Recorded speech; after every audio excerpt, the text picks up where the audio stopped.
comes to getting a great finish, you can't overlook the importance of taping and finishing drywall joints. Today, we're going to show you some tricks that'll help you get the job done right the first time. Let's start with the drywall preparation. Take a utility knife and cut the paper along each side of the butt joint and fill it with some joint compound. This will ensure any loose paper is removed and the gap is filled, creating a stronger joint. At this time, you should also cut out any damaged drywall edges and fill with compound. The fasteners should be checked. To determine if fasteners are properly seated prior to finishing, draw a clean knife over each fastener. If you hear a metallic ring, you'll have to drive the fastener in further. When the joint compound is dry, tape the butt joints. Apply an even coat of thin joint compound for the length of the joint with a 5 or 6 inch finishing knife. Then, center and lightly press tape into wet joint compound with your fingers.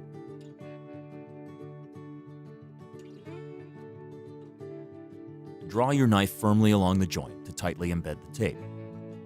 Be sure there's enough joint compound under the tape to prevent blistering.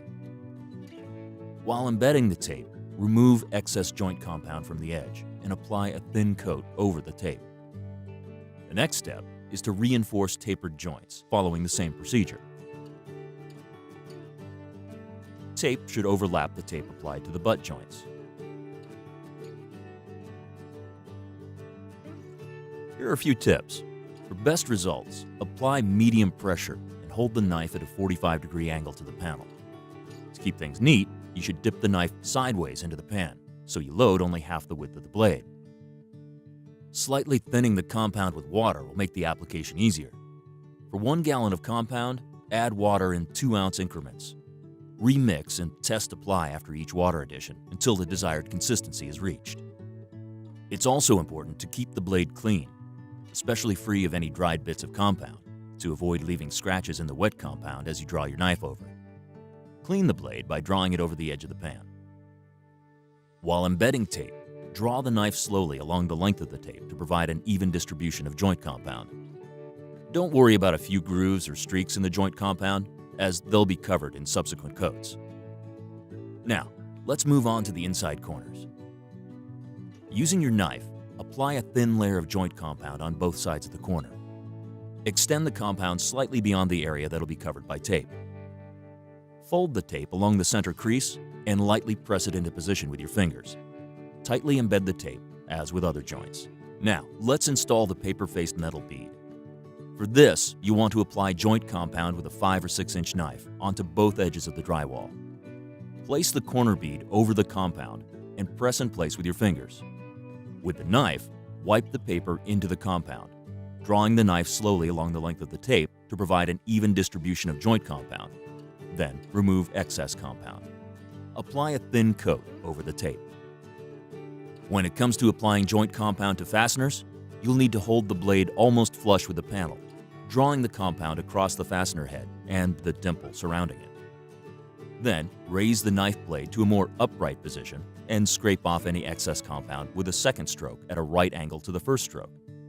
The material should be level with the panel surface.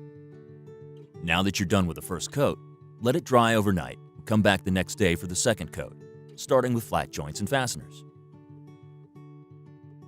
Start by scraping off bumps, ridges, and other imperfections with your knife or by light sanding. You should be careful not to damage the surface. Next, you'll apply the fill coat, which uses a technique called feathering. Start by applying a layer of joint compound to tapered joints using an 8 or 10 inch knife along the length of the joint.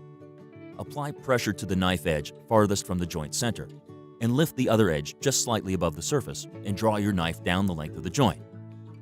Repeat this for the opposite edge, and then pass your knife over the center of the joint, covering the full width of the joint.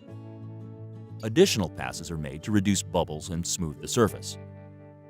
Check to see if sufficient compound is over the joint, but not any more than is needed. For the butt joints, apply compound 8 to 10 inches wide to both sides of the tape. Be careful not to place excess compound directly over the tape. The tape is the high point, and the compound is applied to either side using the apply, feather, and wipe technique. Once the fasteners are done, apply a second coat to the inside corners. As before, apply joint compound on one side using a 5 or 6 inch knife for the length of the corner. Feather the edge and scrape off any compound that laps onto the second side. After the first side is dry, apply compound on the other side and feather. From here, you can move on to the fill coat for the paper-faced metal corner bead. Apply this coat with an 8 to 10 inch knife, feathering and wiping as with the flat joints. Now, apply a second coat to the fasteners in the same way as you did the first coat. Let the fill coat dry overnight.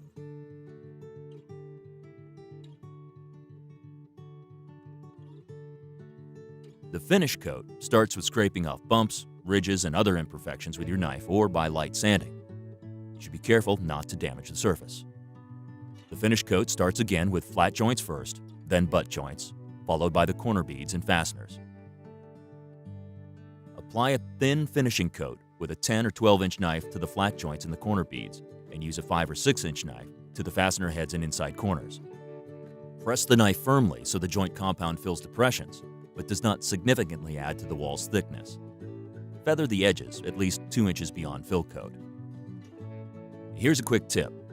Before applying the final coat, check to see if joints are level with the surface. Using a blade, hold it across the joint, straight out from the wall.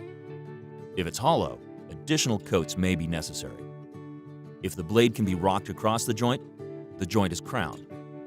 It must be hidden by feathering the final coat out as far as possible. For the earlier coats, minor depressions and grooves aren't a problem.